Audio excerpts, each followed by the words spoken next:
Right on set. Okay. Tero Documentary presents Filming in Thailand, a podcast for movie lovers with exclusive stories from behind the scenes. Rolling sound Sound rolling. and action. Hi, I'm your host Stéphane Lambert, and this is a new episode of Filming in Thailand. Here we are. This is a new episode of Filming in Thailand with our guest Les Nordhauser, a discreet yet extremely active producer. Welcome to Filming in Thailand, and thank you for being with us today. Thank you for having me. Les, can I call you Les? Yes, please. Are you filming in Thailand? All the time. As often as possible. Thank you very much, and It's been a pleasure. Thank you. You know, it's an interesting time right now because a lot of the shows have been on hold because of the Screen Actors Guild strike and the Writers Guild strike. So we're in a process of budgeting and scheduling and planning. But, you know, I'm very concerned that as soon as the strikes end in the U.S., there's going to be such a barrage of material coming in that we're all going to be crazy busy. that's quite positive. Negative for now and positive. It's not negative now. I mean, now is the calm before the storm. I think everybody in town is going to get really, really busy. I mean, we've been busy. We've been doing things along the way, but right at this very moment, there seems to be a pause, and that's giving us a chance to sort of get everything ready. So that's what's going on. So I have your the information available about you online. Oh my! Anything good? Yeah, actually, yes, a lot. So what's striking here is that they say that you had a diverse career. You are whitewater river rafting guide, ski instructor.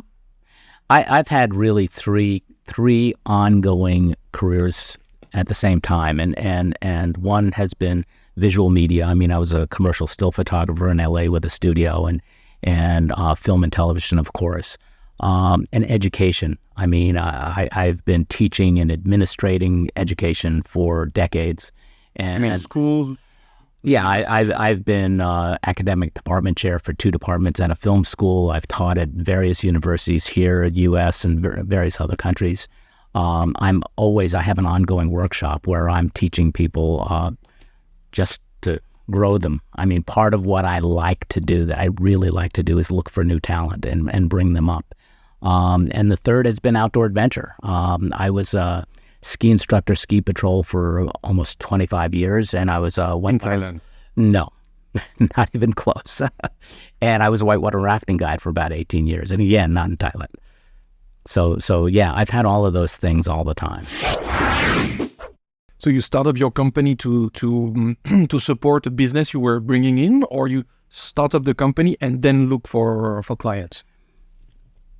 I actually started the company without even knowing what I was going to be doing. I had been producing a film in the Philippines, and I was working with someone that was based here, and I was coming back to Thailand after the film in the Philippines, and I was going to go to the beach and write a book. And while I was thinking about that, he said, you know, why don't we start a company? I said, what are we going to do? He said, production services. I said, what's that? That's how whimsical that was. And we ended up doing it, and he went off to start his own after a couple of years, and I kept it. And part of what we do is production services. Part of what I do aside from that is development and producing of our own projects. I have a quote. We like quotes here at Filming in Quote Thailand. from me. It's for the next episode we will quote you.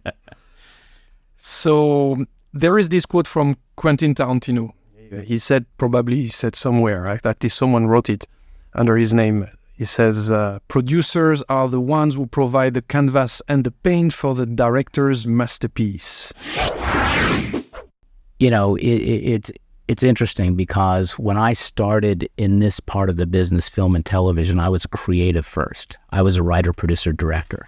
I've written features that have been produced. I've been a staff writer on TV series. I've produced a fair bit of television, and I've directed, 150, 200 multi-camera episodes of TV shows. So my approach to this is a little bit different than others. I switched gears and wanted to know how it all went together, and that's when I became a UPM line producer and all that. What is UPM, right? Unit production manager. Okay. The way I think of it, the UPM is the captain of the ship. When I was a UPM and a line producer, and a lot of times I was both at the same time, there was nothing that happened related to that show that I was not involved in. I knew when every screw showed up to the set, I was involved in it. One of my favorite questions, this is a good question that I ask people. Who is the direct boss of the first assistant director? And what would your answer be? The director. And the answer is no. The answer is that the first AD is trying to get the director everything he or she wants, as long as it fits into the parameters set by the UPM. So if you go to the Directors Guild of America and you look at the line, the line, director is over on one side and it's UPM, first AD, second AD, second AD. So the first AD is answering directly to the UPM. It's a funny business because we're in the communication business, and you'd be surprised how many people in the business don't know how to communicate. But it has got to be constant communication. The director's got to tell us what he or she wants. We've got to make sure that fits into the parameters of the budget and the schedule set by the UPM based on the parameters set by the producer, and it all works together. I was about to ask you, then who's the boss of the UPM? The producer. The producer. Yeah. Definitely not anybody else. The UPM is protecting the show. If the UPM's in trouble, the show's in trouble. It's as simple as that.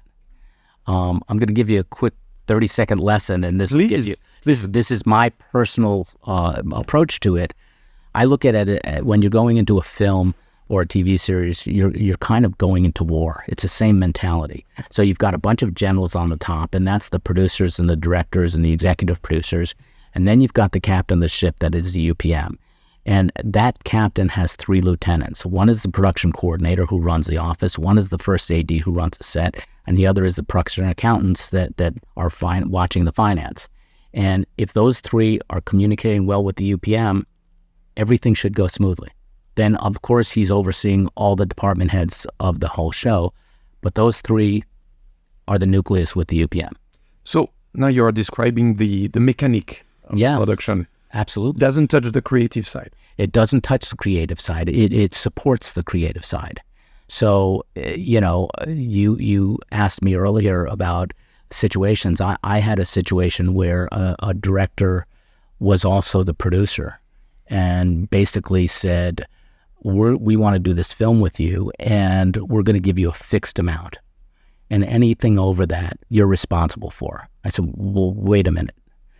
So if all of a sudden 3... Responsible means you have to... Financially.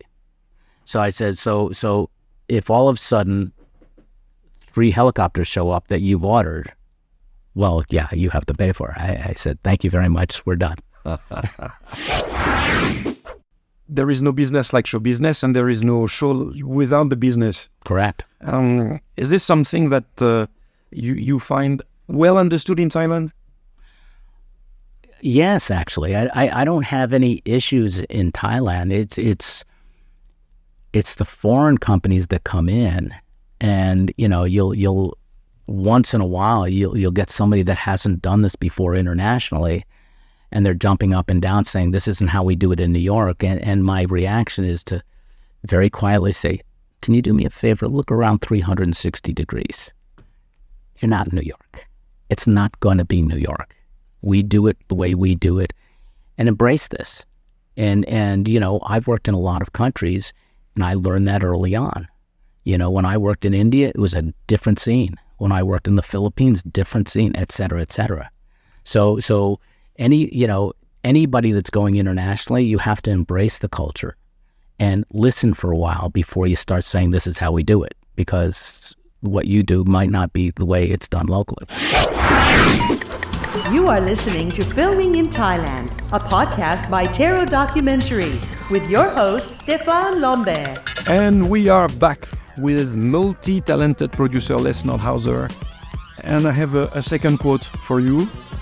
This one is from an actress. Her name is Cate Blanchett. Do you know her? I wish. So you see, you don't know everybody. I appreciate her, though. Okay. She says, producers are the silent conductors, guiding actors to deliver their best performances. Would you agree with that? The right producer. I mean, you know, the name producer has been thrown around a lot, and there are different types of producers, and people don't always know what they do. You know, one of the intriguing things, because we do a lot of television and film, is that the executive producer in features is generally more involved in the financing of the film, where the producer is the main person sort of running things. And in television, the executive producer is quite often the screenwriter and the showrunner. And they're the big dog, and the producer's somewhere lower down on the line. So it really depends.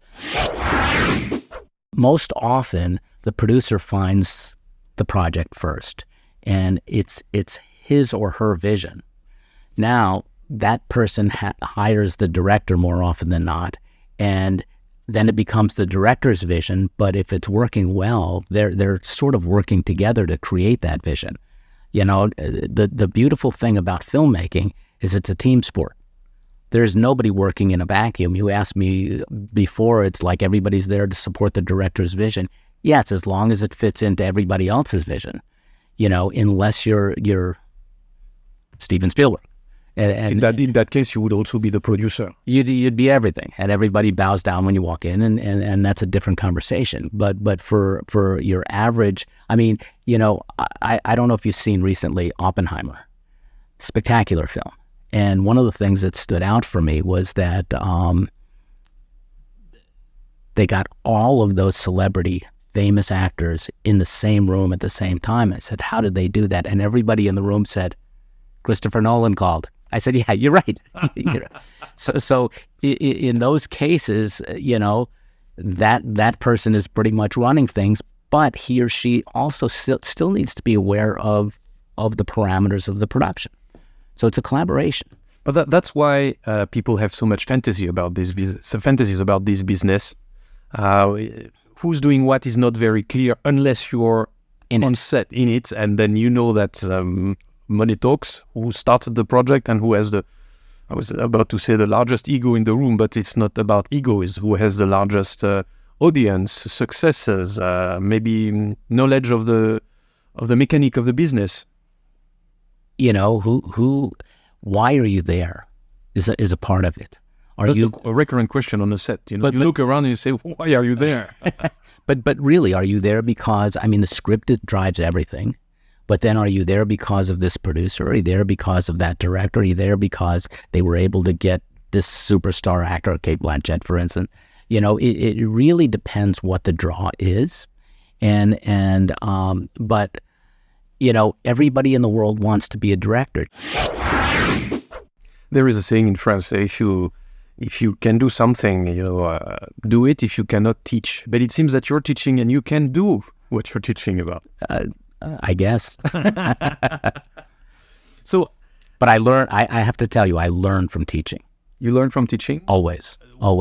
They make me think about things that I haven't thought about. They ask questions that I haven't considered, and they make me do the homework to make sure that I know what I'm talking about. So you know, teaching has always been rewarding. I mean, people ask me why I do it, and my standard answer is because I like to see the light bulbs go on, which is true, but I also learn from them all the time. You know, my philosophy has always been, I don't want to be the smartest person in the room. I want to be surrounded by them. Mm-hmm. And so, you know, if I can gather the smartest people, then I've done my job. And how do you feel today in this room? No, don't answer that. I'm not the smartest guy in the room. You're the guy with the show. But the show won't exist without you today. Well, thank you. So how do you balance the feeling of, you know, having to give people the tools and the abilities to perform, to go through the project, and your creative mind that I'm sure, kicks in once in a while and say, I would not do it this way. I would not frame it this way. How do you manage that? Is it a question of managing your ego when you know that you could do a better job than the director, or you feel you could do a better job than the director?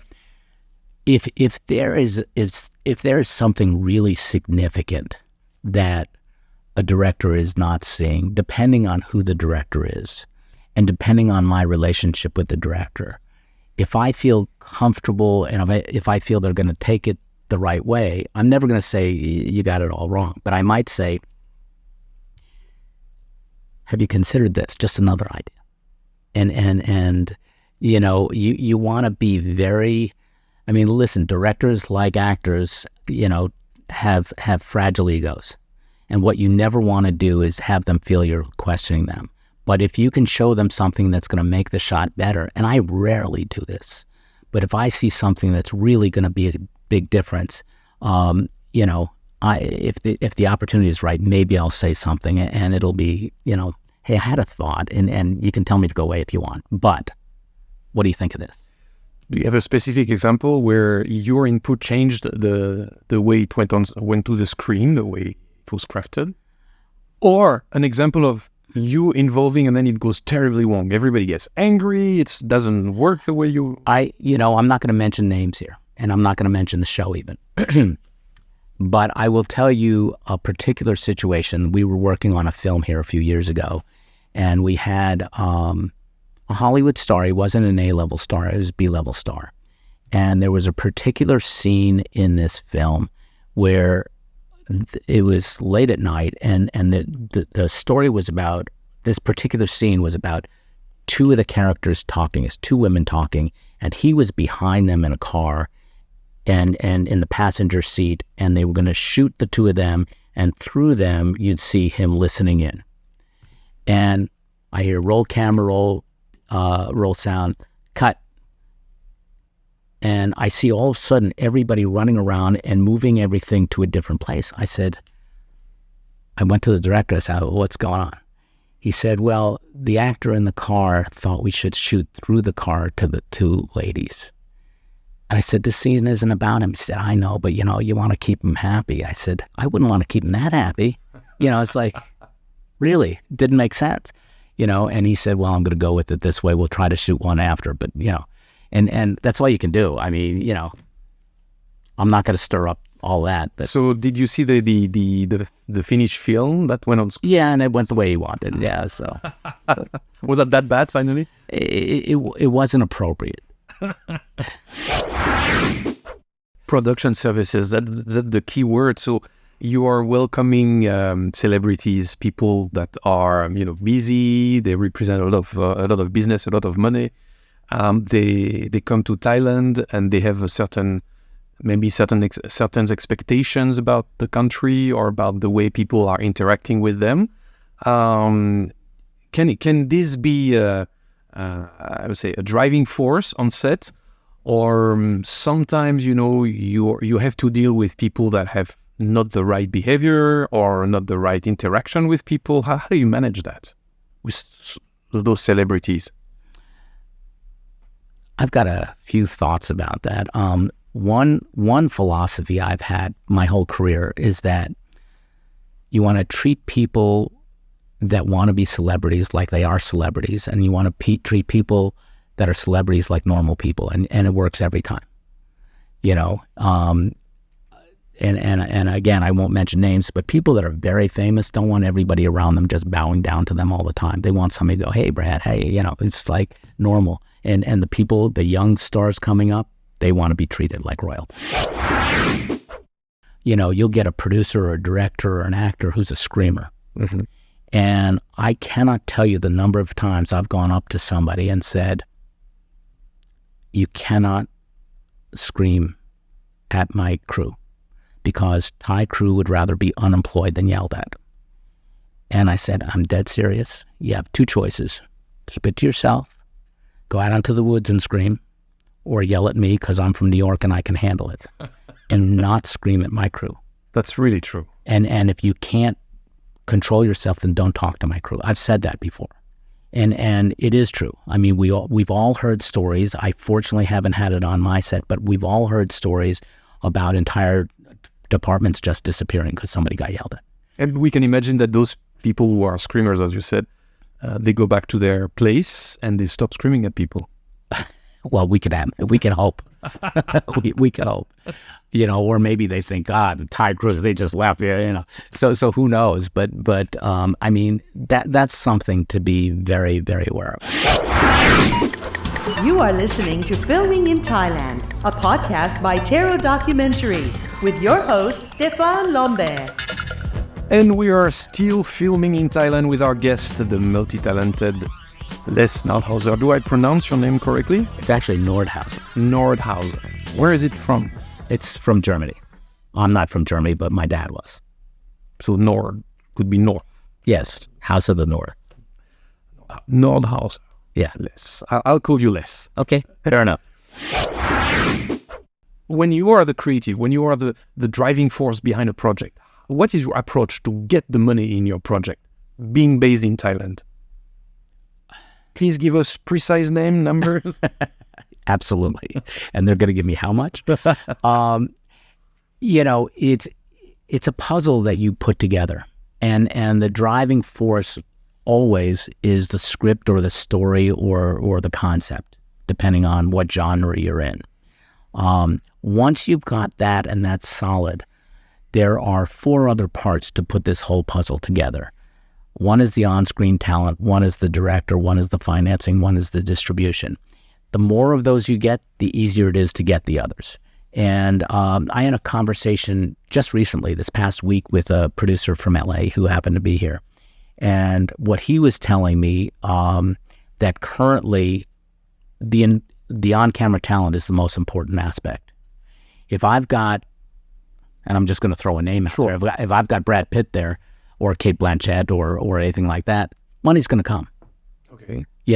If I don't, if I've got Joe Smith from Kansas and nobody's heard of him, why are they putting money into this thing? The reason these guys and gals get as much as they do is because they bring eyeballs to the screen. It's pretty simple. So that's a part of it. It's very challenging to just show someone a story, a script, and have them throw money at you.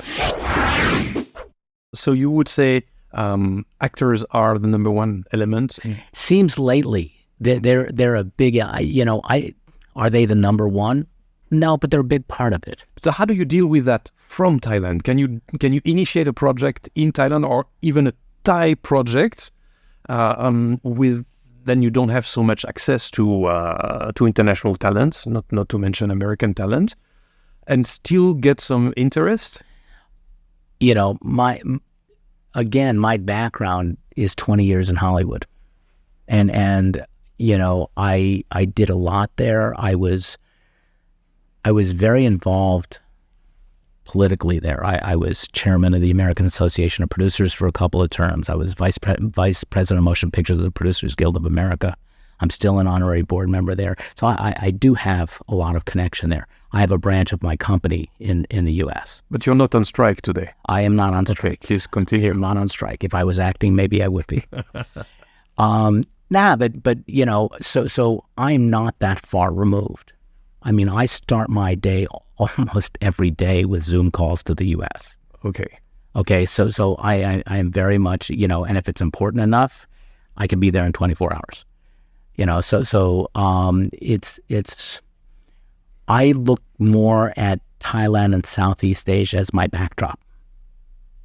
I'm not necessarily, and occasionally it happens, but most of my projects are more geared toward a global audience than just a Thai audience. Global audience would mean an American-based project?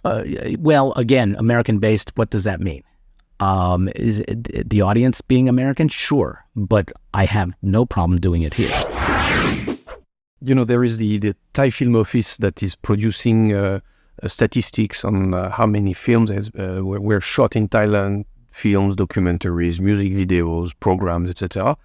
And when I look at the figures from October 22 to July 23, I see that the overall turnover of the industry is almost $200 million US. Okay. How much of this is going through your company? Half? A third? 199. If I'm asking you this question this way, is because before COVID, it was quite spread out or spread through all these companies, 800 companies providing production services in Thailand. Then you had COVID. Most of the turnover came through few companies that were able to attract large productions from big players. And today it starts to come back to a mix of this heavy concentration and a bit of food for everybody. That's why I'm asking in a provocative way, how much of this is going through you? And I can't tell you that, but I can tell you this, that we were affected dynamically with COVID. We were doing literally dozens of projects every year through 2019. And then 2020, 2021, it really dropped off dramatically. And the reason was, and you hit it just right, if there was an international production, they had to be strong enough with a big enough budget that they could put their entire crew that they were bringing in and actors in quarantine for 2 weeks, pay them what they're paying them. I mean, those are $100 million films. If you've got a $5 million film, it's like, I don't think we want to do that. So we definitely went down during that time. We did a few projects, but nothing significant. Last year, it came back quite a bit more. This year has been, for us, a bit of a roller coaster. We've had some really good times and some really, not much going on now. This is the time traveling machine. We have the time machine here. So if we use our time machine and we are back in time and you can meet your 20 years old self, what would you ask or tell yourself? Become a lawyer. No, only kidding. You know what? I've been very happy with my life. I don't know that I would change a lot. Are there points along the way that I could have gone one way and I went another way and everybody's got that, but I have no regrets. So what would you tell yourself? What would I tell? Be more patient, be more proactive, don't doubt, go for a holiday now because you won't have any chance later on. I think that it's a good question and I don't have any simple answer for that. I think if I was going to look at myself at 20, I came from a relatively small town. And at 20, I was still there. I hadn't traveled out of the country other than Canada up to that point. And I lived 3.5 hours away from Canada. So I would probably make myself much more aware of the whole world out there that's needs to be explored. There are things that, I've thought about it in different ways, not if I was 20, but if I had a 20-year-old kid, what would I say to them? And there's certain things that I would really suggest just for life experience. And they're unrelated to film, actually. Go for a year somewhere and learn how to cook. I mean, really cook. Sure. Learn for a couple of years, really learn music really well, because those things bring people together wherever you are on the planet. And then take a year to 2 years and travel around the world and see as much as you can see. Then you're ready. So we'll remember that your advices are learn how to cook, play music very well, and travel. These three things are really nice. It's an interesting thing. I come from the U.S. and I haven't lived there in 20 years. But I'm looking at it right now and I'm watching all these knuckleheads that are ranting and raving, and I'm thinking, those are the ones that don't have passports. Because what happens is the more that you've traveled, and especially if you've had a chance to live in a different culture, you start realizing that it's not all about you. You're not the center of the universe, and you become much more tolerant. You become much more socially aware. I mean, I've lived for 20 years in countries where, in a whole region, where there's not a lot of me. and you become much more accepting.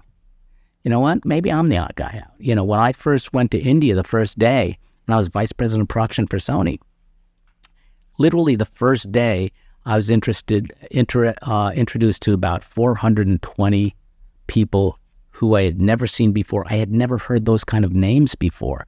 Next day, they're all going, "Hey, Les." I'm going, "Hi," you know, and it's humbling. It's humbling. It's humbling. It's the same thing, you know, the first time I went to Vietnam and I was asking about the Vietnam War and they didn't know what I was talking about. And then somebody said to me, "Are you talking about the American War?" And holy smokes, was that was a light bulb moment for me. It's like, wow, it ain't about us.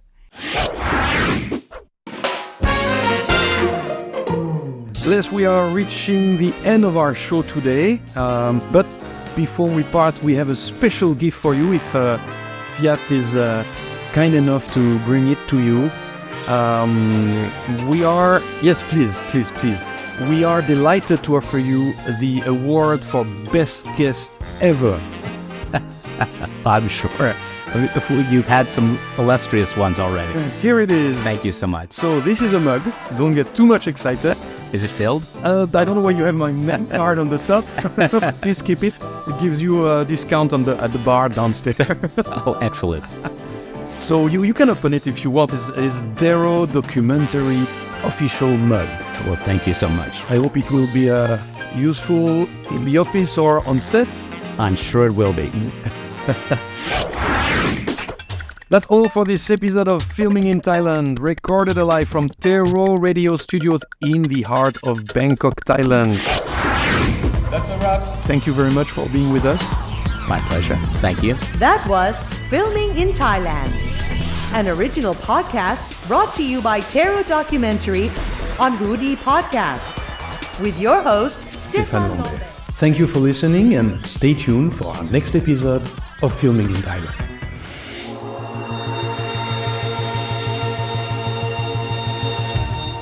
You know, as I get older, I find that the things that bring people together are food, music, and travel. Filming in Thailand, an original podcast brought to you by Tero Documentary on Hoodie Podcast, with your host, Stefan Lambert.